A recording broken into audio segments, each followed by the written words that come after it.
Cocorico, mesdames et messieurs, bienvenue sur le stream, mettez-vous bien les amis. Oui les gars, Zidane. Est-ce que dans le chat, il y a des personnes qui ont au moins écouté la conférence de presse? Y a-t-il eu des curieux? En vrai de vrai, des petits curieux là. Le Z. Ah oui, un petit peu. Ouais bon, conférence de presse de 36 minutes, je vais pas vous mentir, j'ai pas écouté la conférence de presse, mais il y avait une question qui était assez intéressante. Je vais revenir sur cette question posée à Zinedine Zidane. Il y a un journaliste qui lui parle de son confrère, donc Christophe Glaise, qui est détenu en Algérie depuis plus d'un an, si je dis pas de bêtises. Et il rappelle que la Fédération française de football s'est mobilisée. C'est vrai que Didier Deschamps avait aussi adressé un message de soutien. Puis il pose la question à Zinedine Zidane.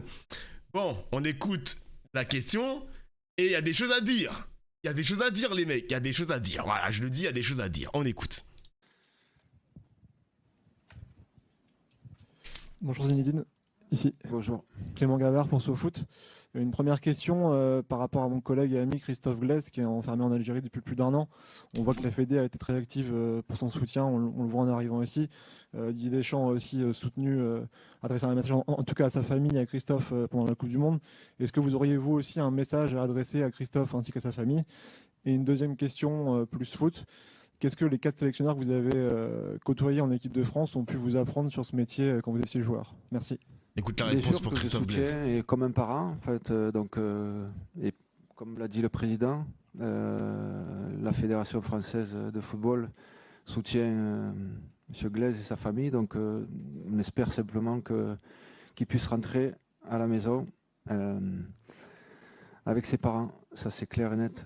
Je me suis jamais trop exprimé, mais c'est pas simplement pour ce dossier-là, je crois que je le fais tout ce qui, en tous les cas, me touche quand je suis à l'extérieur. Je prends pas la parole pour dans n'importe quel cas, et donc ça va pas changer. Aujourd'hui, vous me posez la question, je suis parent et je veux juste qu'il rentre chez lui,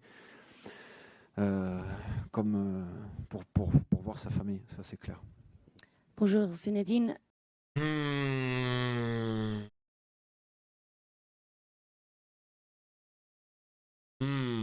Salutations distinguées, je viens juste pour poser ça ici. T'avais raison sur ce que t'as dit sur l'UTA.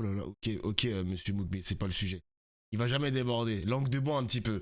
Bah, les gars, soyons clairs. Le sort de Christophe Glaise, c'est un vrai sujet. Sa famille mérite du soutien.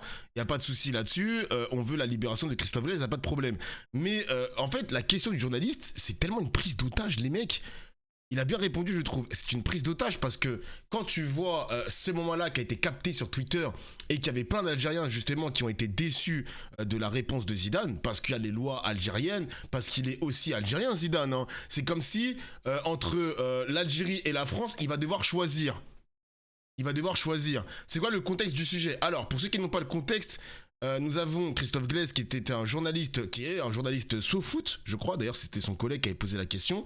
Il était en tournage sur la Ligue de football algérienne, je crois que c'était en Kabylie, et il avait un mauvais visa, il avait un visa touriste plutôt qu'un visa professionnel, journaliste, et il a côtoyé aussi les mauvaises personnes parce que le MAK, le MAC, est classé organisation terroriste par le gouvernement algérien. Donc il a fréquenté les mauvaises personnes. D'après l'Algérie, il était conscient de la bêtise qu'il a fait. Il est allé au bout de sa bêtise, d'après les autorités algériennes. Et du coup, il est enfermé. Il a été condamné. Et la France pousse pour la libération de Christophe Glaise.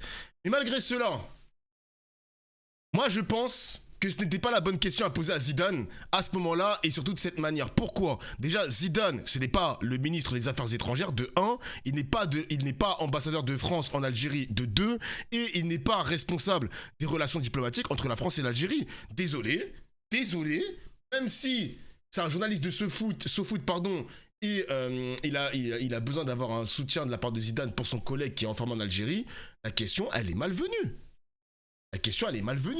Le mec, il est venu parler de football, de l'équipe de France, de son nouveau rôle en tant que sélectionneur. Je trouve pas ça ouf. Zidane, c'est un intouchable, cherche pas. En fait, de par cette question, il y a forcément une mauvaise intention à cette question, les mecs. Il n'est pas censé prendre position. Là, franchement, je vous jure, les mecs, en tant que franco-algérien, ça le met dans une situation extrêmement chiante. Je capte, mais il a un rayonnement, Zizou, peut-être qu'il peut aider, je ne sais pas. Je vois ce que vous voulez dire, les amis, mais mettez-vous dans la peau d'un binational. Mettez-vous dans la peau d'un binational, des mecs, ça le place où, Zidane? Zidane, il aime l'Algérie, tout comme il aime la France. Je ne sais pas s'il aime autant la France que l'Algérie, c'est pas mon sujet. J'explique simplement qu'il n'est pas venu ici pour parler de Christophe Glaise, il est venu ici pour parler de football.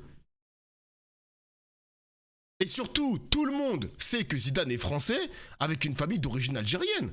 Donc, même si le journaliste ne prononce pas directement les mots « vous êtes franco-algérien », bon, cette dimension, elle plane forcément sur la question, quoi. Bah, faudra faire un choix, Dofla. Pourquoi faire un choix? Pourquoi? Pas dupe. Pourquoi il doit faire un choix? Pourquoi? Qui es-tu? Qui es-tu pour demander à un binational de faire un choix? Et arrêtez de me parler d'influence, les gars. Franchement, l'argument de Sir Duncan, il pue sa mère, hein. Franchement, ton argument, il est nul, mon gars.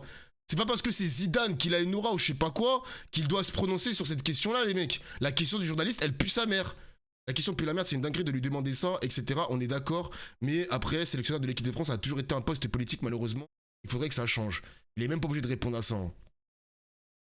Bah, il a fait son choix, MDR, il vient de répondre. Bah, de part, oui. Là, je suis d'accord avec toi. Parce que là, ta question, enfin, ta phrase, elle est malvenue. Faudra faire un choix. Oui, il a fait un choix. De par cette prise de position, Zidane a fait son choix. Là, je suis d'accord avec toi, monsieur Padup. Là, je suis d'accord. Donc, je sais pas. Je sais pas, la question, elle est un peu ridicule. Elle est un peu à l'image des journalistes football français. Vraiment, les journalistes sont nuls à chier. Hein. Je les trouve très, très nuls. À l'image des journalistes politiques. Franchement, c'est nul, genre. C'est vraiment nul. En fait, ce qui m'énerve, c'est que ça transforme une demande de soutien en potentiel test de loyauté. Tu es loyal envers qui? La France ou l'Algérie?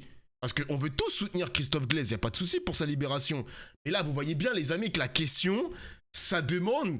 on peut l'interpréter en mode test de loyauté. Voilà, c'est le mot parfait. C'est le mot parfait, en fait. Tu prêtes allégeance à qui? À l'Algérie ou la France? On aurait commenté son silence plus que sa réponse de soutien.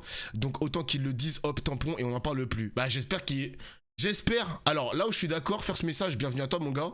J'espère qu'à la prochaine conférence, on va pas encore lui casser les couilles avec Christophe Glaise. Parce que ce serait un peu malvenu. Ce serait un peu malvenu.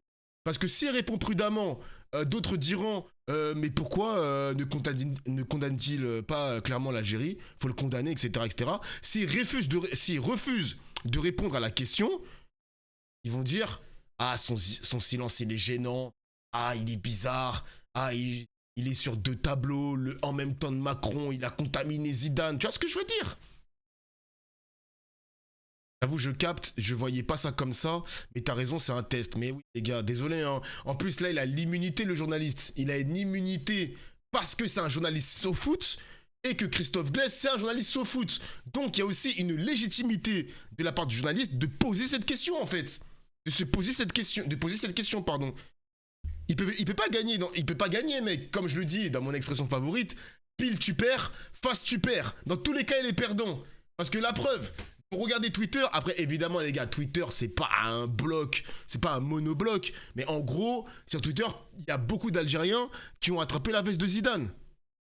Même des franco-algériens, en mode ferme ta gueule sur l'Algérie, on a des lois, il n'a pas respecté la loi, t'as pas à commenter, t'as pas à faire de la politique, reste sur le football, etc. etc. genre. Et pile je gagne, face tu perds. Bah non, parce que c'est pile tu perds, face tu perds. Dans tout ce qu'il aurait pu dire sur Christophe Glaise, il est perdant. Voilà. Donc c'est pile tu perds, face tu perds. C'est mon expression à moi. Ouais, c'est moi, c'est mon expression. Dans tous les cas, il est perdant, frérot. La question mérite d'être posée, je trouve. Non. Non. Franchement, non. Non, non, non, non. Ah non. Non, franchement, là, la question, elle est... non. Non, non, c'est un peu un test de loyauté. Y a pas à trouver une autre expression, les gars. Hein. Franchement. Hein. Mais là, il a pas perdu. Non, mais il a perdu dans le sens où il y a une partie de l'Algérie qui a été déçue de cette prise de parole. Parce que dans l'Algérie, peut-être que Christophe Glaise, il a vraiment fait une dinguerie, on n'en sait rien. Et eux, là-bas, sur place, ils sont en mode, ils méritent d'être en prison. C'est ça que je suis en train de vous expliquer, les mecs. Après, c'est son choix, faut respecter. Bien sûr, y a pas de souci, hein, bien sûr. Zidane, il est français. Là, il représente l'équipe de France.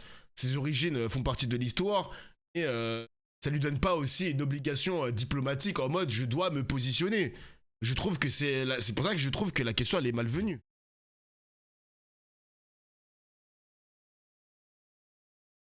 C'est une question de merde, tout ça pour tester sa double culture. Bien sûr les gars, mais bien sûr. Bien sûr. Après, désolé, mais le journaliste en prison, avec le contexte de tension entre la France et l'Algérie, l'ingérence depuis 50 ans, la méta Retailleau, etc., etc. Bon, oui, je crois que Christophe Glaise est parti au moment où Retailleau, il est ministre de l'Intérieur, je crois. Donc oui, il y avait une tension diplomatique entre la France et l'Algérie. Le mec, il part en Algérie pour aller faire un reportage sur le football algérien. Ça s'est mal passé pour lui. Oui, je pense que... après, c'est la liberté de la presse aussi, et dit... je ne sais pas comment ça se passe en Algérie, la liberté de la presse, mais c'est son droit aussi, en tant que journaliste, d'aller faire un reportage. C'est ça aussi que j'explique.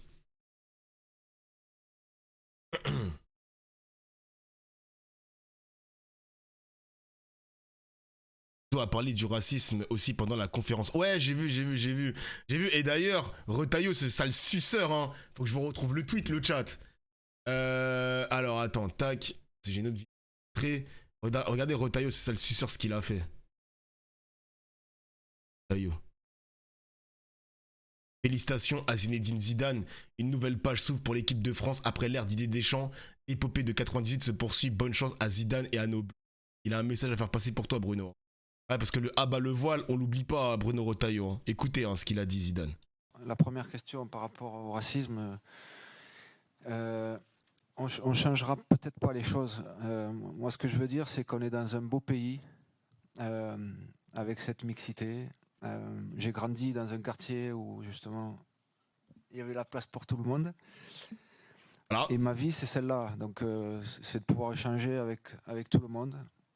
Nous sommes tous des êtres humains et donc j'espère, et il faut combattre en fait en tous les cas le racisme, c'est ce qu'on essaye tous de faire à sa manière. Donc ça c'est pour la première question. Voilà Zidane, voilà t'as raison mon gars. Les gros bâtards de Retailleau qui nous lâchent des abats le voile, régression vers les origines ethniques, c'est un petit message pour toi sale suceur. C'est trop une folie. Ah putain, il a tweeté à midi. Il n'y a que 95 commentaires, très peu de likes, 36 000 vues. Oh mon dieu, ils ont vraiment pas de buzz ces mecs sur Twitter. Hein. Ils ont vraiment pas de buzz. Hein.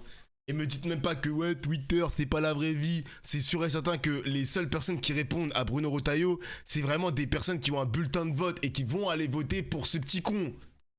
Eh oui mon gars, t'es mal au-dessus sur Dofla. Attends, je regarde. Je regarde. What the fuck, c'est donc fait. Zinedine Zidane prendra le relais de Deschamps à la tête des Bleus et de l'équipe de France. Zizou est une légende vivante et le choix footballistique relève de l'évidence. Pourtant, ce qui se joue ici dépasse la pure technique. Il s'agit, mais wesh, les emojis. Il s'agit de savoir si on entend poursuivre sans trop des adames, selon processus de dissolution des attaches déjà largement opéré, qui fait de l'équipe de France non plus l'expression d'un peuple enraciné, mais le théâtre du mouvement, d'identité plurielle, fluide et parfois concurrente. Ma tribune sur mon nouveau... Pas qu'il faut payer. Allez, ta mère, copier, coller. Puis je vais lire ça, moi. Tac, ChatGPT, résumé. Ah, bitch, je vais voir ça, frère. Résume-moi ça. On est fainéant jusqu'au bout, le chat. Trop long chiant. Je te jure, mon gars, trop long chiant. On est fainéant jusqu'au bout ou quoi?